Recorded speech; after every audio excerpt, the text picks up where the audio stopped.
Ya paradoks ya, apa kok apa tadi contohmu? Orang sakit kok disuruh Kok puasa, heeh, kok sehat kok malah suruh puasa. heeh. Kok pengen sugih kok sedekah. Pengen sugih kok sedekah. Oke. Itu keduanya berhubungan dengan sistem tubuh manusia dan sistem alam pembagian rezeki yang dibuat oleh Tuhan. Pertanyaan saya, kok kowe ngerasa luwih bener mbangane Gusti Allah sing gawe awakmu? Kok ngerti-ngerti ya sing luwih bener seperti apa? Mungkin kadang-kadang common sense itu tidak cukup untuk sampai pada pemahaman yang sebenarnya. Kita punya badan, tapi nggak tahu badan. Mungkin di sini yang sudah dewasa dan memperhatikan badannya, itu Anda bisa memperhatikan bahwa dulu sering pilek setahun sekali, sekarang semakin dewasa semakin jarang. Kenapa? Karena semakin apal badannya nih, udah mau sakit nih istirahat, udah mau gini istirahat. Artinya kita tidak benar-benar tahu badan kita seperti apa. Jadi kalau dikasih rekomendasi, biar sehat, puasa. Oke, ada dua jalan. Kamu melakukan, tidak tahu mekanismenya, mendapatkan sehatnya. Kalau kamu yakin bahwa informasi itu dari Tuhan, informasi yang benar. Pilihan kedua, Anda tidak melakukan, sampai Anda tahu paham sebabnya, dan kalau cocok, kemudian melakukan. Problemnya adalah kita ngomong efektivitas pragmatisme sekarang. Kira-kira kapan Anda bakal tahu bahwa benar-benar puasa itu menyehatkan badan? Anda tahu istilah autofagi? Nah, umur berapa Anda paham istilah autofagi? Mungkin itu bisa menjelaskan kenapa puasa itu membuat badan jadi lebih sehat.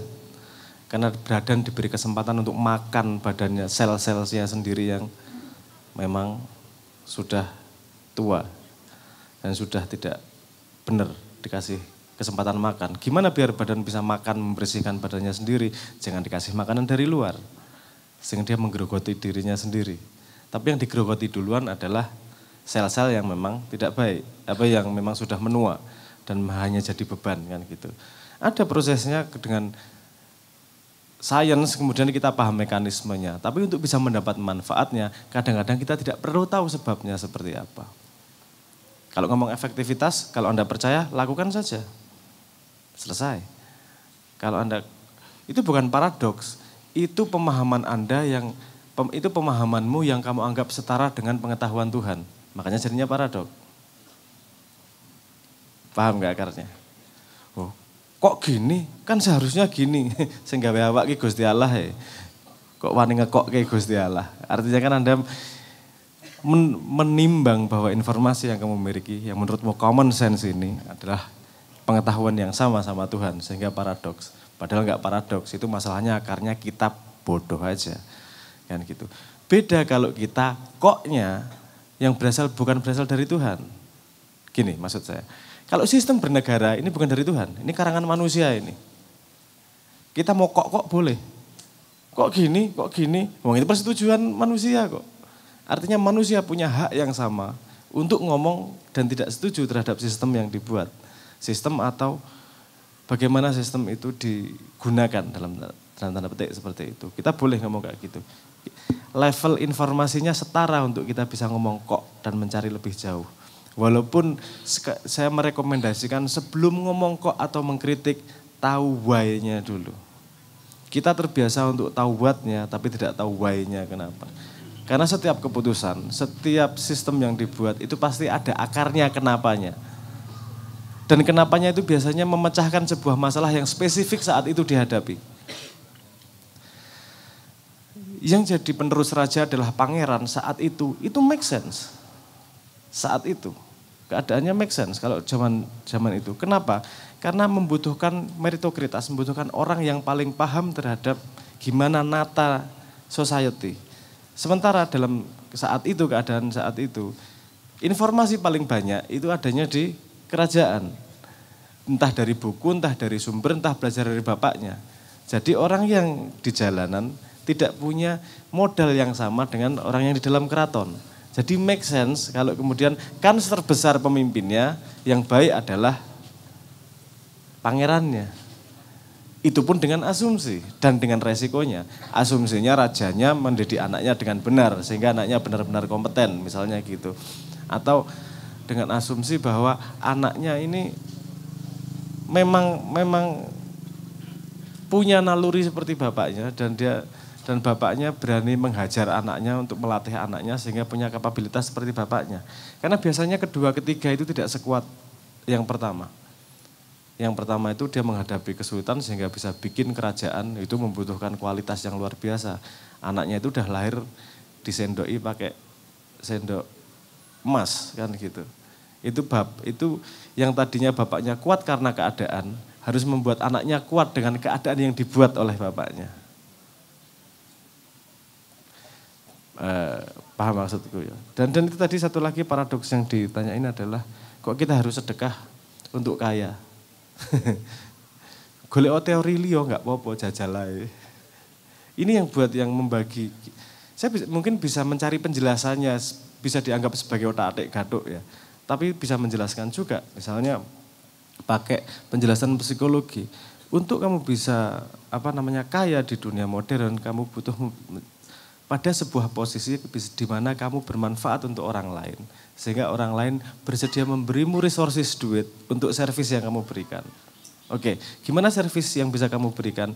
Orang yang bisa memberi servis yang bisa diberikan kepada masyarakat yang lain adalah orang yang punya kapabilitas atau punya kreativitas. Bagaimana meningkatkan kreativitas? Lihat dua keadaan psikologis manusia. Satu adalah rest and digest dan satu adalah fight or flight. Itu posisi manusia, itu ada dua. Kalau dia keadaan terancam, itu langsung mindsetnya fight or flight, stres. Kortisol keluar hormonnya, udah stres. Ini dia nggak kreatif, isinya survival tok. Kalau ngomong mau kreatif, ikhlas keadaan. Kemudian rest and digest, itu kreativitasnya keluar semua. Sedekah itu membuatmu pada sebuah posisi, jadi sedekah itu men-trigger bawah sadar, membuatmu menjadi kaya sebelum kaya. Sebenar-benarnya kaya, dalam tanda petik. Karena orang yang memberi, itu pasti karena kaya. Paham ya maksud saya? Artinya itu mengkondisikan dalam diri bahwa ikhlas kok saya memberikan kok. Dan ini jadi gagal mekanismenya.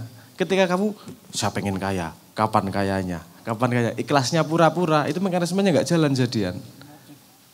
Karena motif tujuan di belakangnya memang untuk kaya. Bukan untuk mendapatkan ikhlas. Kaya adalah efek samping dari sedekah yang ikhlas tersebut. Nah ini problem dari pengetahuan tuh gini nih. Kalau kita tahu mekanismenya, kita jadi terjebak sama sistemnya. Oh kalau kita tahu mekanismenya gini, berarti saya harus ikhlas beneran. Ikhlas. Orang bakal ikhlas kan. Angel malahan. Artinya ini kutukan dari pengetahuan. Tapi karena ini dibuka, kita harus mencoba membedah mekaniknya seperti apa. Tapi itu amat sangat make sense untuk melakukan seperti itu. Ketidakpastian sebab akibatnya sama-sama sedekah, yang satu kok jadi kaya, yang satu enggak, bisa kita atributkan pada dua kemungkinan. Kemungkinan pertama adalah terserah Tuhan, which is kita nggak bisa ngapa-ngapain. Kemungkinan kedua adalah dia tidak mendapatkan kondisi yang ditujukan ketika perintah sedekah itu disampaikan. Kita akan sedekah agar kondisi mental, spiritual, dan akalmu itu seperti ini loh. Wes kue rasa gagas, jangan pakai akal. Kenapa? Karena mayoritas di bawah sadar kue. Pokoknya kue ikhlas memberi kepada orang lain, bersyukur, latihan bersyukur. Hanya orang yang terlatih bersyukur yang mampu melihat opportunity. Kok iso? Loh, kalau Anda ahli syukur, itu pasti Anda terlatih untuk melihat sesuatu dari perspektif yang berbeda. Patah tangannya, alhamdulillah bukan kakinya. Kemalingan, alhamdulillah enggak kebakaran. Artinya ada perspektif yang berbeda, yang terbiasa. Kebiasaan mesin itu membuatmu efektif pada situasi yang berbeda. Kekuatan terbesar dari orang bisnis, itu dimana orang yang bisa mengubah semua masalah menjadi opportunity. Ayatnya apa? Bukan setelah masalah, bukan setelah kesusahan datang kemudahan. Bukan setelah. Bersamaan dengan kesulitan ada kemudahan. Itu janji Tuhan. Bahwa kamu tidak bisa melihat kemudahannya, itu bukan masalah Tuhan. Itu masalah matanya tidak atau otaknya tidak mampu melihat kemudahan yang dihasilkan dari kesusahan tersebut. Gimana cara melatih matanya? Ada komponen lain nih, pelajaran lain. Jadilah ahli bersyukur. Bersyukur beda dengan takluk loh. Apa-apa wis manut wae, disyukuri wae, dimupus kayak gitu. Syukur itu membuat kamu bisa meletakkanmu pada posisi di mana kamu benar-benar bersyukur dengan genuine. Bersyukur itu bukan menutupi ketidakmampuan, jangan salah loh. Bersyukur itu bukan menutupi ketidakberdayaan. Justru kamu berdaya pada dirimu sehingga kamu bisa mengubah perspektifmu, sehingga kamu punya logika yang jelas kenapa kamu bersyukur. Kalau sudah latihan ini, hidup itu isinya opportunity. Wes, opportunity semuanya. Ada masalah, COVID, opportunity. Orang-orang yang berbisnis itu karena pintar melihat opportunity. Gimana ngelihat opportunity? Dilatih pandai bersyukur dan seterusnya. Saya selalu mengatakan ini yang dibantah oleh teman-teman yang benci sama agama. Bantahnya juga bukan karena logika, karena benci agama. Statement saya adalah begini, jika kamu melakukan agama dengan kafah, bukan memeluk agama tapi melakukan agama, pada semua komponennya, pada zaman apapun kamu akan menjadi sukses. Pada zaman kekayaan, pada zaman kekuasaan, pada zaman apapun, karena zaman berubah-berubah. Sekarang kita kebetulan pada zaman ekonomi, yang dianggap tinggi adalah yang paling kaya. Ada kita dulu zaman kesaktian, yang paling sakti yang dianggap paling tinggi. Ada zaman kepandaian, yang paling pandai dianggap yang paling tinggi. Pada semua zaman, rumus agama itu berlaku sehingga kamu bisa menang pada kontestasi society. Kalau kita bisa mengambil informasi agama sebagai preposisi cara hidup, strategi cara hidup.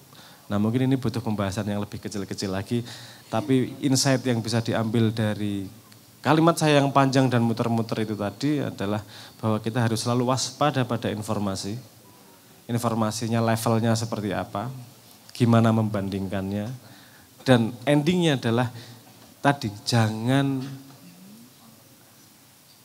tidak pas untuk kemudian mengambil sikap. Karena endingnya dari semua obrolan ini tadi adalah action. Mau ngapain nih keputusannya ini mau ngapain. Endingnya itu mau ngapain nih kemudian. Dan pada semua keputusan itu ada dua constraint utama. Ada dua limitasi utama. Limitasi waktu, limitasi energi. Gunanya kita ngobrol ini agar ketika kita mengeluarkan energi dan mengeluarkan waktu itu seefektif mungkin untuk mencapai secepat mungkin apa yang kamu inginkan. Semua keinginanmu kecil di tangan Tuhan. Semua yang kau impikan kecil di tangan Tuhan. Kalau kita mencari yang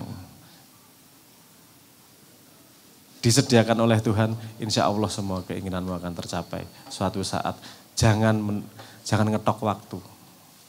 Biarkan Tuhan yang memberikan sebagai kejutan. Karena yang paling indah adalah kejutan suatu saat Indonesia akan menjadi negara yang kita impikan bersama. Matur nuwun.